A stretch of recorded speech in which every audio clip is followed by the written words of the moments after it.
mucho gusto estar con ustedes, cumpliendo pues una misión que tenemos precisamente los obispos como testigos de la verdad, pero no solamente como obispos, sino también como ciudadano mexicano.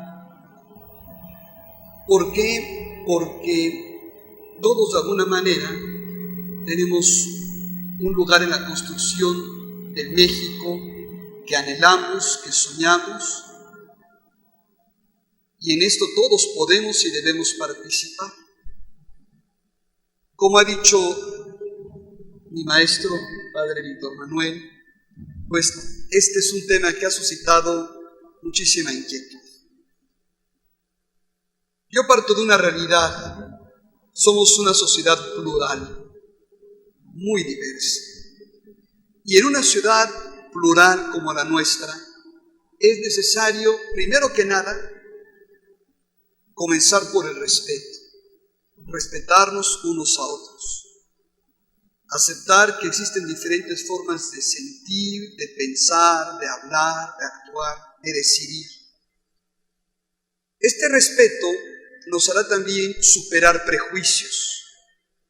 A veces tenemos muchos prejuicios respecto de ciertas cosas y eso nos va llevando a no poder dialogar con fluidez como debiera ser.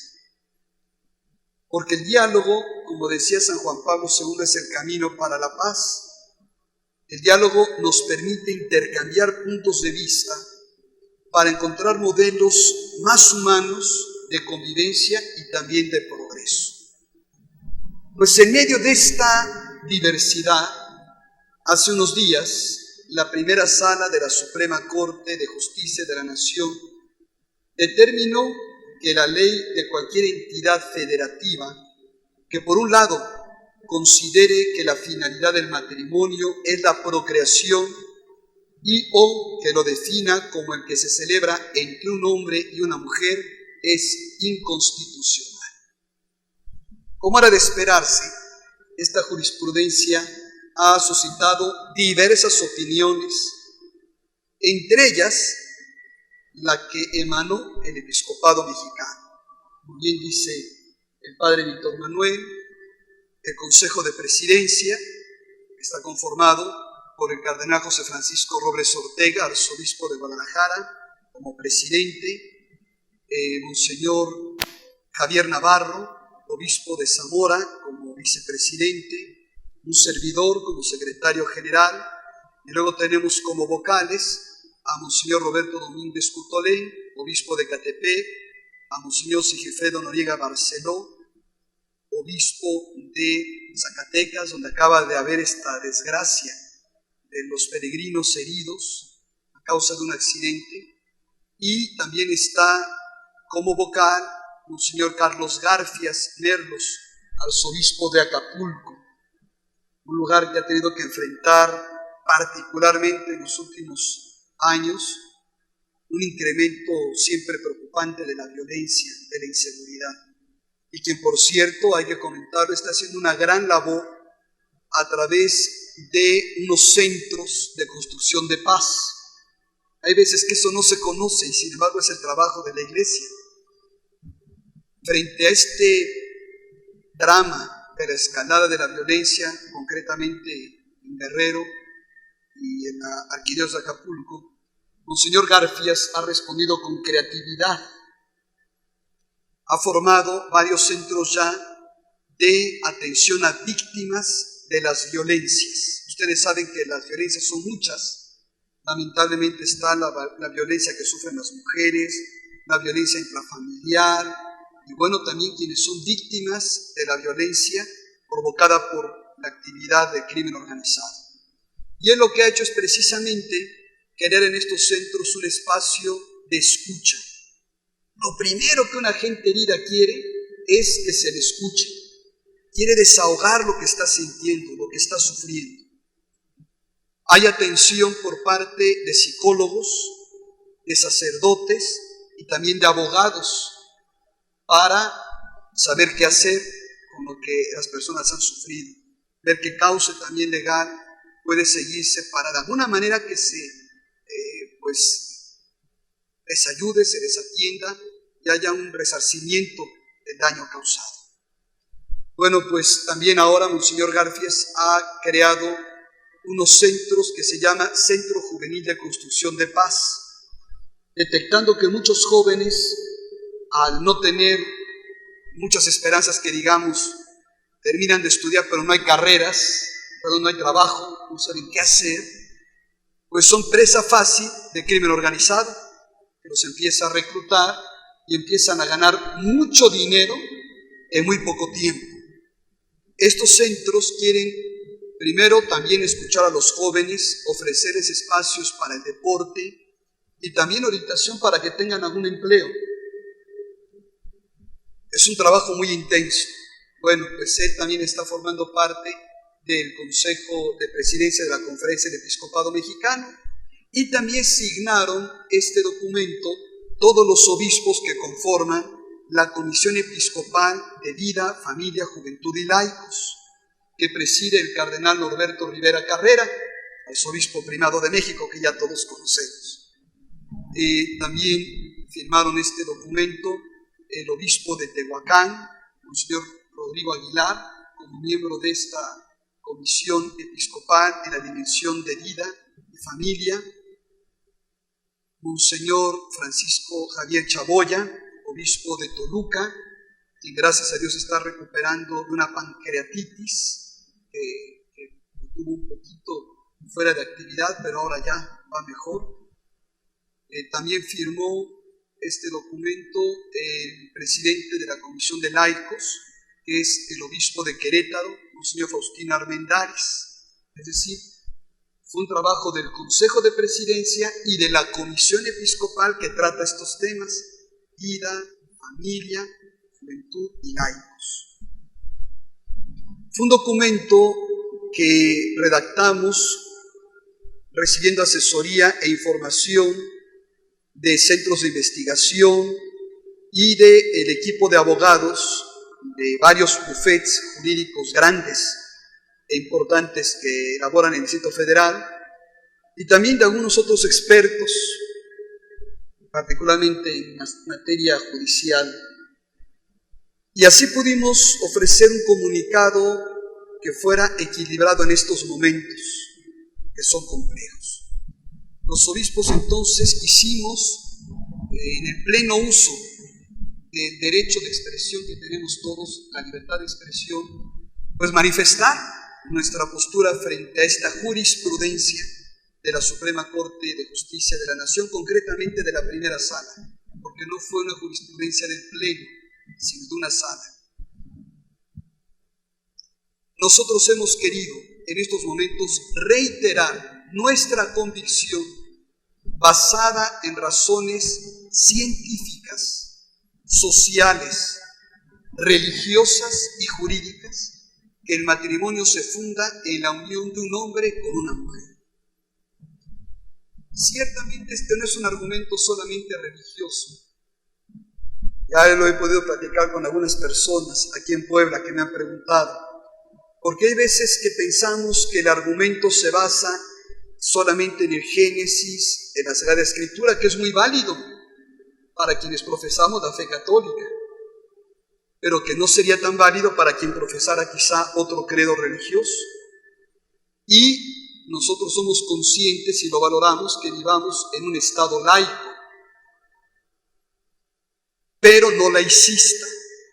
Un estado laico es el que respeta la diversidad de credos religiosos y que sabe darle su lugar y el respeto que merece, y que descubre el valor del aporte de esos credos en la construcción de una nación.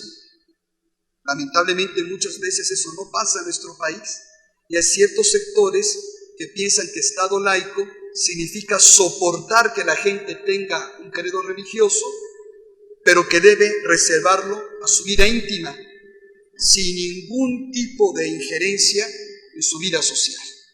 Y eso sí no es correcto, porque entonces sería generar un problema de discriminación entre quien tiene fe o practica un credo religioso y quien no lo tiene, y parecería que solamente tiene derecho de hablar y de opinar quien no tuviera un credo religioso. que por cierto es la inmensa minoría, porque la inmensa mayoría de los ciudadanos mexicanos profesamos algún credo de tipo religioso, ¿verdad? Alguna religión, y de ellos más del 84% se declaran católicos. Bueno, nosotros creo que valoramos que se viva la realidad de un Estado laico. Yo siempre pongo este ejemplo. Si nos hubiera tocado nacer en un Estado donde hubiera una mayoría musulmana, pues no nos parecería que nos impusieran a todos las leyes del Corán, como pasa en algunos estados de mayoría musulmana, no en todos, pero en algunos sí. El Corán se convierte en la constitución de ese país. Y entonces quienes no son musulmanes se convierten en ciudadanos de segundo nivel.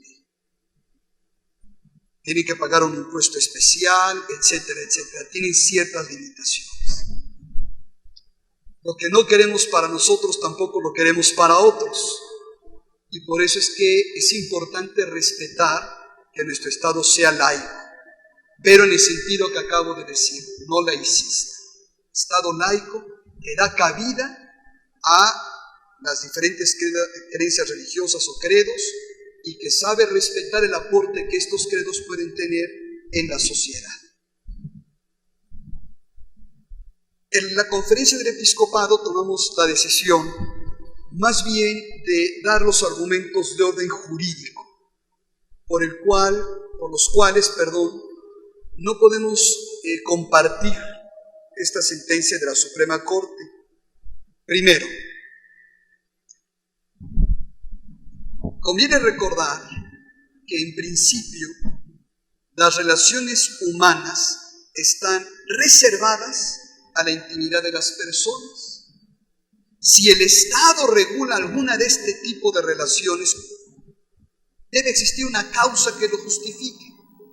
En el caso concreto del matrimonio, la causa es su eminente interés social, ya que precisamente del matrimonio, comprendido como la unión entre un hombre y una mujer con fines procreativos, depende la supervivencia y el desarrollo de la especie humana. Por ejemplo, no entra en el ámbito de competencia de las leyes o del Estado la amistad entre particulares. ¿Por qué? Porque no es de eminente interés social. Precisamente porque el matrimonio sí es de eminente interés social, toda la historia jurídica de Occidente da un interés a este y le confiere un estatuto jurídico. ¿Por qué? Porque es de eminente interés social. Y en el caso de nuestra patria, siguiendo precisamente esta tradición jurídica de 2000 años en Occidente, el Código Civil de 1870, emanado por el presidente Benito Juárez, liberal, y luego el Código Civil Federal de 1928, todavía en vigor, promulgado por el presidente liberal Plutarco Elías Calles, reconoce el matrimonio como la unión de un hombre con una mujer con fines procreativos. Estoy citando dos códigos que no son emanados de pensamiento cristiano, sino que provienen pues de la tradición jurídica de 2 milenios y que recogen precisamente estos códigos que he citado. La razón no es religiosa, la razón es el interés del Estado por proteger esta relación entre un hombre y una mujer, del cual surge la vida, por el bien del Estado, por el bien de la nación, porque si no, no tendríamos personas que continuaran sosteniendo la supervivencia de la especie humana.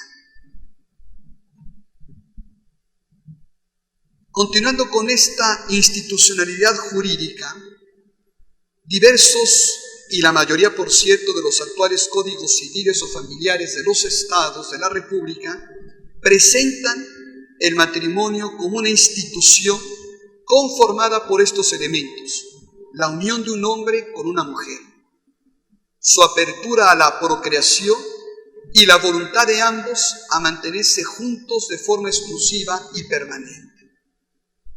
Y esto no por motivos religiosos, explico, sino porque el legislador ha entendido la importancia de esta relación para toda la sociedad. En este sentido, aplicar a otras relaciones humanas la figura del matrimonio no significa ampliarlo en sus beneficios, sino redefinirlo, cambiando elementos que le son esenciales.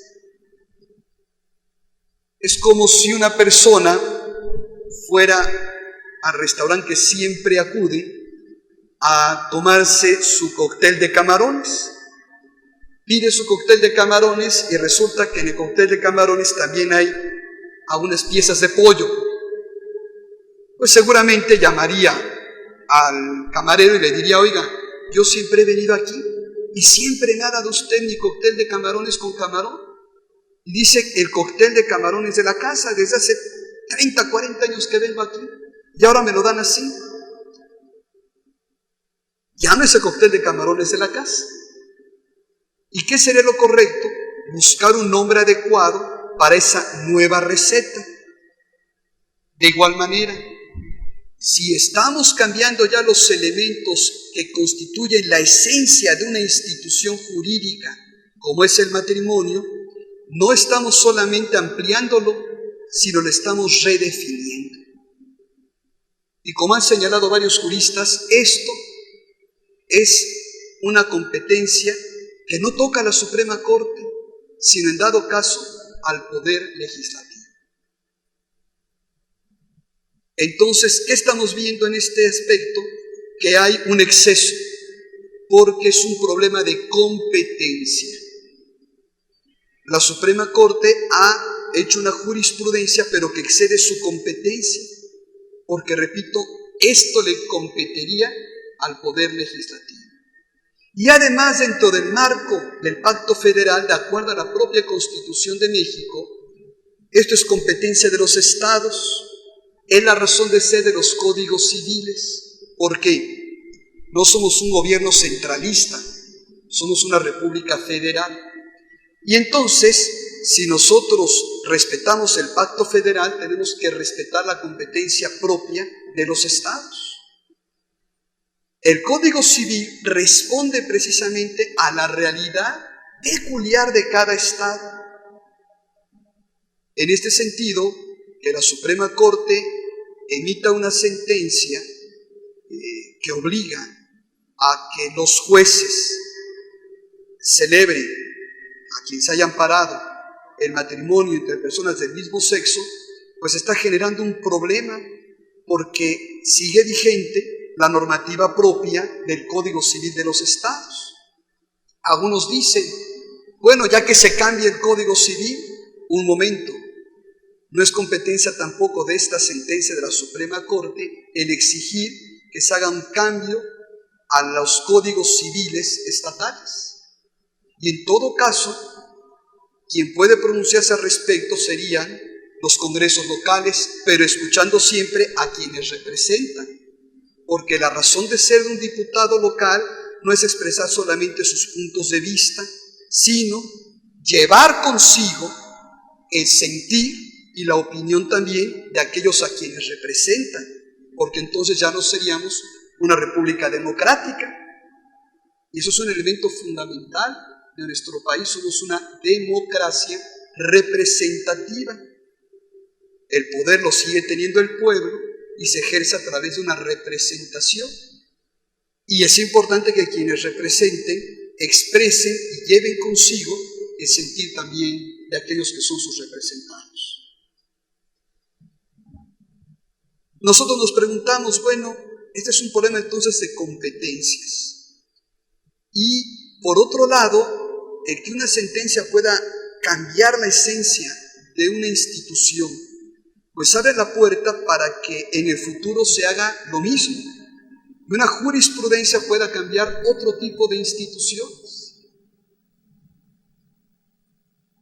Esto, en mi parecer personal, como lo he escuchado ya de varios juristas, constituye un antecedente peligroso, porque entonces pues no está siendo este tipo de decisiones una expresión del pacto republicano y de la razón de ser del régimen que nos hemos dado los mexicanos, que es la democracia.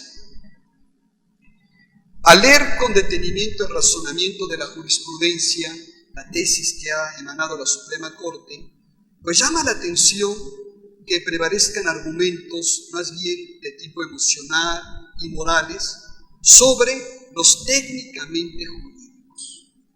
Y a la Suprema Corte no le compete un debate ideológico, eso es propio de la Cámara de Senadores y de la Cámara de Diputados y los diputados locales, ¿verdad?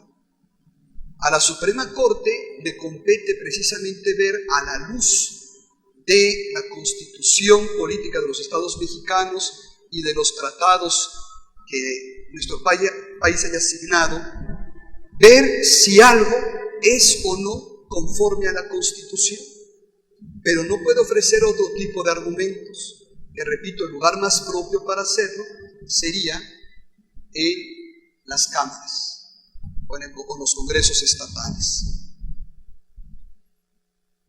Precisamente la Constitución de nuestro país, en su artículo 1, señala que nadie ha de ser objeto de discriminación, y en su artículo 4, primer párrafo, reconoce la igualdad del varón y la mujer y establece el deber de proteger a la familia. Si los afectos en sí mismos fueran objeto de tutela jurídica, pues entonces la amistad y otro tipo de relaciones debería estar regulada por el Estado. Considerar que el matrimonio se celebra entre un hombre y una mujer en orden a la procreación constituye una distinción jurídica justificada en función de la naturaleza misma de esta institución y el bien común que se deriva. Es decir, no se está discriminando, se está distinguiendo. Hay un principio básico en derecho, que la igualdad se refiere a la igualdad de condiciones, a la igualdad de circunstancias. No es discriminador el hecho de que un menor de edad, por ejemplo, no pueda votar, sino es en razón a sus circunstancias que se le limita el ejercicio de ese derecho. Entonces, la igualdad se refiere precisamente a las mismas circunstancias. Y esto hasta la lógica nos lo enseña. Yo no puedo exigir lo mismo a una persona de determinada edad lo que a otra en otra determinada edad. No le puedo exigir lo mismo a una persona con alguna capacidad diferente que a quien tiene pues todas sus capacidades.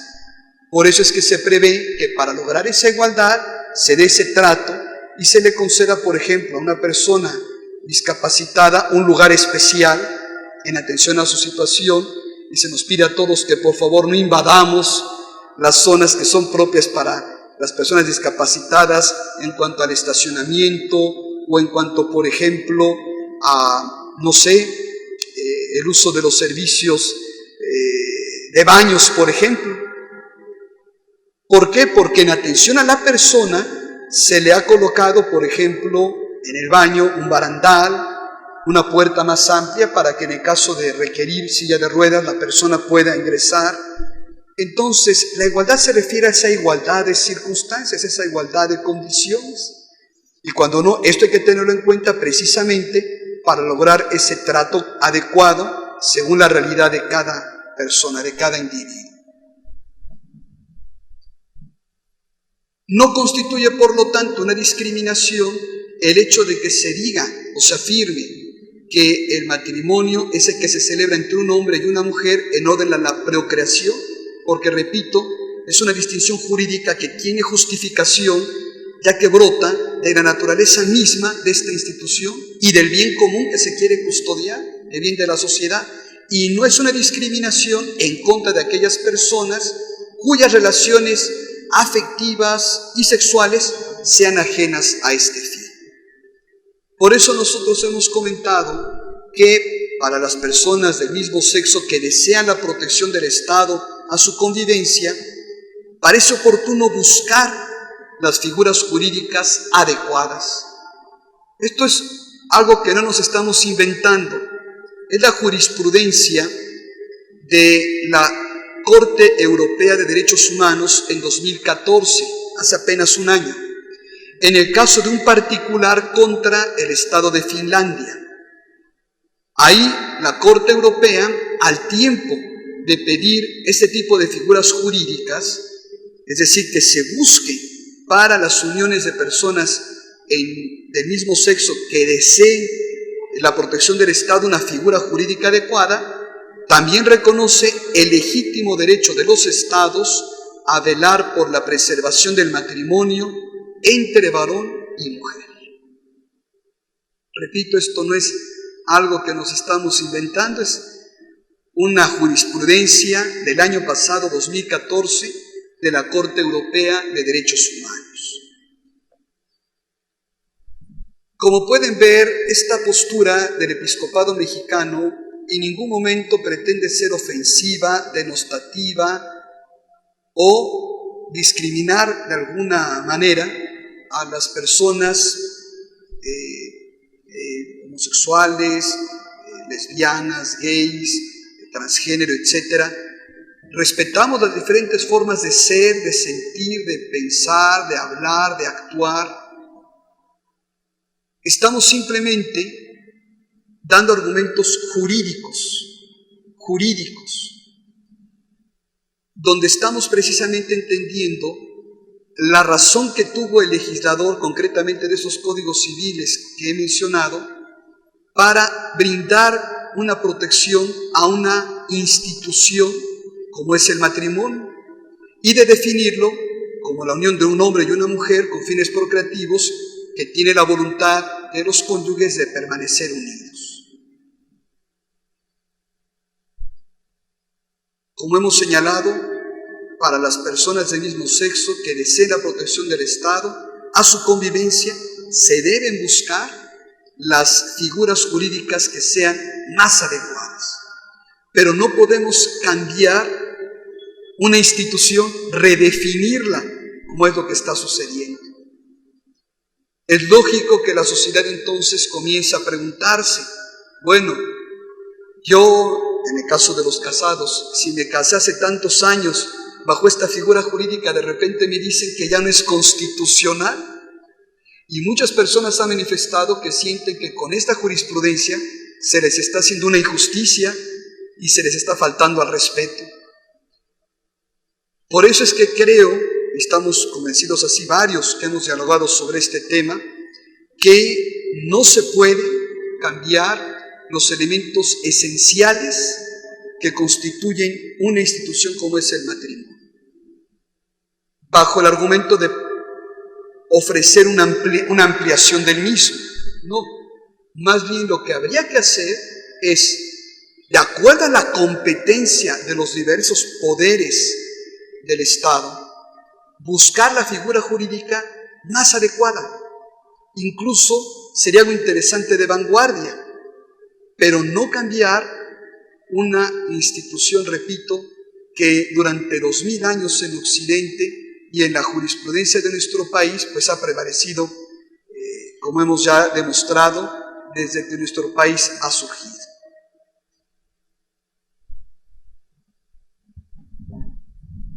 ¿Qué me parece importante que en este país suceda?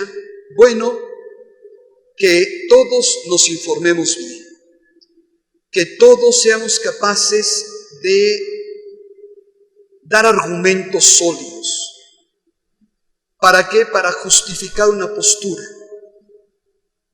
Las emociones, los sentimientos, los afectos tienen su espacio, pero al ser subjetivos necesitamos que el diálogo sea racional, con argumentos. Y también en este sentido, medir las consecuencias para la sociedad a corto, mediano y largo plazo. Y por otro lado, el respeto que merecen niñas, niños y adolescentes, los infantes, los menores. ¿Por qué? Porque en todo caso se debe buscar el bien superior del menor. Un niño, una niña no es algo a lo que se tenga derecho, sino una persona que es sujeta de derechos. Y siempre debe prevalecer el bien superior del menor. En ese sentido ha habido un trabajo interesante en la Ley General de Niñas, Niños, Adolescentes y Jóvenes, y también lo que se está haciendo en los estados. Al parecer, pues hemos visto un trabajo responsable en este aspecto, porque la sociedad debe siempre proteger a la parte más débil. Y los niños, niñas y adolescentes, pues son también personas muy importantes de nuestra sociedad que precisamente por su peculiar situación necesitan la protección del Estado y de la sociedad. Entonces, algo que me parece que es indispensable es, en este sentido, informarnos bien, tener elementos para argumentar y como sociedad ejercer nuestro derecho a participar.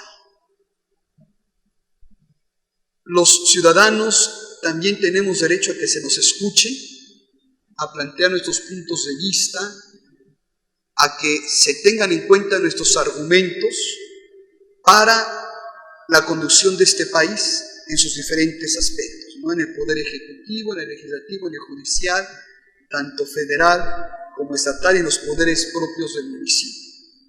Porque, como lo he dicho repetidamente incluso en los medios de comunicación nacionales,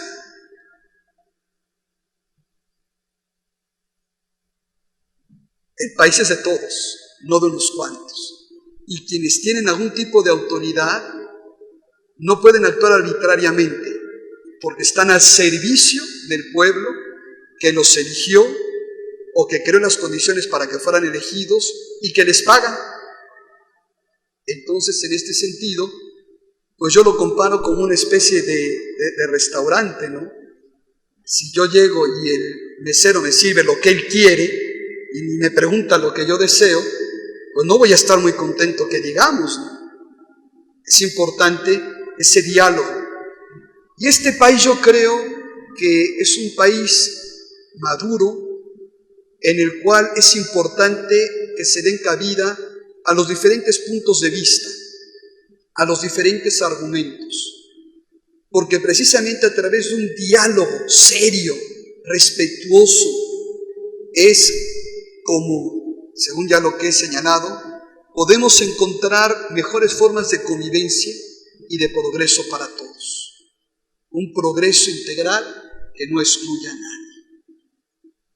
Pues yo les quería compartir esto, el Padre me invitó y con la responsabilidad que siento, repito, como obispo, como ciudadano, les comparto este punto de vista, consciente de que no muchos, o no todos, a lo mejor sí muchos, la verdad, pero no todos compartirán, y que habrá entonces quien también presente otro tipo de argumentos. Bueno, es normal en una pluralidad como es la realidad de nuestro México, pero es importante, repito, escucharnos, argumentar, tener bases, y algo muy, muy valioso será medir las consecuencias de una decisión. No solamente hay que dejarse llevar por algo, sino ser capaces de medir consecuencias a corto, mediano y largo plazo. Porque es como se construye un país. Los que estamos aquí en 100 años ya no vamos a estar, o menos, ¿verdad? Si la esperanza de vida promedio, según la Organización Mundial de la Salud CONAPO también, es de 71 años para el hombre y 77 para la mujer, pues a lo mejor muchos en menos de 100 años ya no estamos aquí, ¿verdad? O más seguro. Pero precisamente un signo de responsabilidad es ese ir legando a las futuras generaciones las condiciones que les permitan un auténtico desarrollo integral, una convivencia armónica y un progreso que no excluya a nadie. Creo que el diálogo también tiene que tener en cuenta esos aspectos. A mí me llama mucho la atención como el Papa Francisco, en su nueva encíclica Laudato Si, Ojalá y organicemos alguna charla, Padre, que esté tan llena la iglesia como hoy, porque esta encíclica del Papa es muy interesante, muy valiosa. El Papa nos dice que algo que sucede es que, como ya bien señalaba Benedicto XVI, la cultura relativista, que no acepta la existencia de una realidad universal y de valores universales, acaba metiendo a la gente en el individualismo y entonces empieza a buscar el beneficio inmediato para la persona, sin importar los demás, sin importar la casa común que es la tierra. Y el Papa entonces nos hace un llamado muy importante a comprender que existe una realidad, a que seamos realistas, a que reconozcamos que existen valores universales que podemos conocer, que podemos asumir y que podemos y debemos compartir. Porque solamente así nuestra mirada será mucho más amplia. Seremos capaces de medir los alcances de muchas cosas que hoy estamos haciendo. En el ámbito de la ecología humana, como dice el Papa, está totalmente unida a esta ecología integral a la que nos está llamando. Y me gusta mucho que el Papa dice, esto no lo puede resolver el Estado solo, ni un Estado solo. Esto, hay que entenderlo, se tiene que resolver con la participación de todos. Y esto mismo que el Papa afirma en el caso de la casa común que es la tierra en Laudato Si, pues creo que se aplica muy bien a este y a otros temas que la sociedad tiene el derecho, repito, de informarse, tiene el derecho de debatir, de compartir opiniones, siempre con respeto. Creo que eso es algo clave en la sociedad, respetarnos. El insulto, la agresividad, la denostación o la violencia nunca conducen a nada, más que a cerrarse. El camino de un diálogo sobre la realidad con argumentos serios, midiendo los alcances para el bien de la sociedad a corto, mediano y largo plazo, expresando las ideas con educación, creo que siempre será el camino para juntos encontrar mejores modelos, como ya decía por ahí Octavio Paz. Pues muchas gracias, les agradezco mucho su asistencia, su presencia, su atención. Yo les dejo estos puntos de reflexión. Pueden leer, como ya el Padre ha anunciado, les va a repartir el texto de la declaración oficial de la Conferencia del Episcopado Mexicano, para que lo puedan profundizar. Nosotros, claro, tuvimos que seguir un criterio de brevedad, porque si no la gente no lee, algo largo no se lee. Otro criterio que seguimos al publicarlo fue lenguaje claro. ¿Por qué? Porque si usábamos un lenguaje muy técnico, lo van a entender los que sean especialistas en esa materia. El chiste era que todo el mundo lo pudiera comprender. Y repito, en una sociedad plural, todas las voces tenemos cabida. Hay que escucharnos, hay que argumentar y hay que ser capaces de buscar el bien de los individuos, sí, claro, siempre, pero también el bien del resto de la sociedad, a corto, mediano y largo